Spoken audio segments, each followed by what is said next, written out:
ગુજરાતનો આવાજ।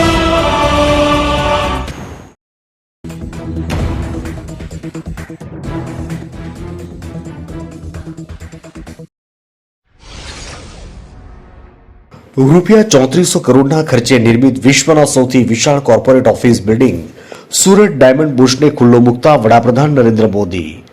સુરતના ખજૂદમાં રૂપિયા 3400 કરોડના ખર્ચે નિર્માણ પામેલા વિશ્વના સૌથી વિશાળ corporate office building Surat diamond બુર્સને ખુલ્લું મૂકતા વડાપ્રધાન નરેન્દ્ર મોદીએ બુર્સને હીરા ઉદ્યોગના વિકાસને બૂસ્ટ આપતું અપ્રિતમ સાહસ ગણાવ્યું હતું। બુર્સમાં ભારતના સૌથી મોટા custom clearance house, jewellery mall અને ઇન્ટરનેશનલ બેન્કિંગ અને સેફ વર્લ્ડની સુવિધા વિશ્વસ્તરીય વ્યવસાયિક અનુભવ કરાવશે એમ જણાવી જેમ્સ એન્ડ જ્વેલરીની નિકાસમાં ભારતનું વૈશ્વિક યોગદાન 3.50% છે, જેને ડબલ ડિજિટમાં લાવવા કેન્દ્ર સરકારે જેમ્સ જ્વેલરી સેક્ટરને ફોકસ એરિયાના રૂપમાં લઈ ભારતની ડાયમંડ અને જ્વેલરી ક્ષેત્રમાં રહેલી ક્ષમતાઓને વિશ્વ સમક્ષ પ્રદર્શિત કરવાની પ્રતિબદ્ધતા વ્યક્ત કરી હતી।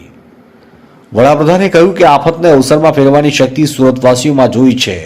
પૂર, પ્લેગ જેવા અનેકવિધ સંકટો સામે જીંક ઝીલીને જીવવાની સુરતની સ્પિરિટને સમગ્ર દેશે અનુભવ્યો છે। એટલે સુરતની માટીમાં કંઈક ખાસ છે જે તેને અન્ય શહેરોથી અલગ પાડે છે। આ ઉપરાંત વિકાસ માટે મોદીની ગેરંટીઓને સચ્ચાઈમાં પરિવર્તિત થતા સુરતીઓએ ભૂતકાળમાં અનુભવી છે।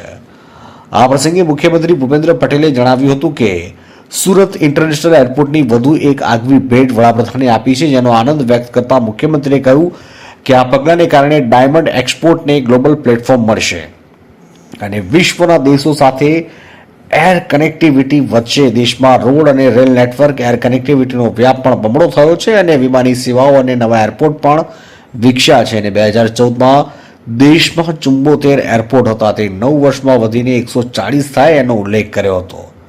ત્યારે બુર્સ કમિટીના ડિરેક્ટર ધર્મનંદન, ડાયમંડના ચેરમેન શ્રી લાલજીભાઈ પટેલે જણાવ્યું કે બુર્સ નિર્માણ માટે 900 મીટિંગોમાં સતત પરિશ્રમ, 47 ઓફિસો અને 4200 સભ્યોના સહકારથી આજે બુર્સના શ્રી ગણેશ થયા છે। ડાયમંડ બુર્સના નિર્માણથી સુરત માટે નવા યુગની શરૂઆત થઈ છે। સરકાર પાસે જ્યારે પણ સહયોગ માંગ્યો ત્યારે સહયોગ પૂરો પાડ્યો છે એમ જણાવી વડાપ્રધાનના નવા ભારતની કલ્પનાને સાકારિત કરવા માટે કટિબદ્ધ બનવાનો અનુરોધ કર્યો હતો। ત્યારે આ પ્રસંગે કેન્દ્રીય આરોગ્ય મંત્રી મનસુખ માંડવિયા, કેન્દ્રીય રેલવે ટેક્સટાઇલ રાજ્યમંત્રી દર્શનાબેન જરદોશ, કેન્દ્રીય પશુપાલન અને મત્સ્ય વિભાગના મંત્રી પુરુષોત્તમ રૂપાલા, સાંસદ અને પ્રદેશ અધ્યક્ષ સી.આર. પાટીલ, ગૃહ રાજ્યમંત્રી હર્ષ સંઘવી, વન પર્યાવરણ રાજ્યમંત્રી મુકેશભાઈ પટેલ, શિક્ષણ રાજ્યમંત્રી પ્રફુલભાઈ પાનસેરિયા, મેયર દક્ષેશભાઈ માવાણી, જિલ્લા કલેક્ટર આયુષોક, police commissioner Ajay Tomar, director Laljibhai Patel, dream city પ્રોજેક્ટના સીઈઓ અને મ્યુનિસિપલ કમિશનર શાલિની અગ્રવાલ વગેરે મહાનુભાવો ઉપસ્થિત રહ્યા હતા। સુરતથી શહેબાજ પઠાણનો રિપોર્ટ।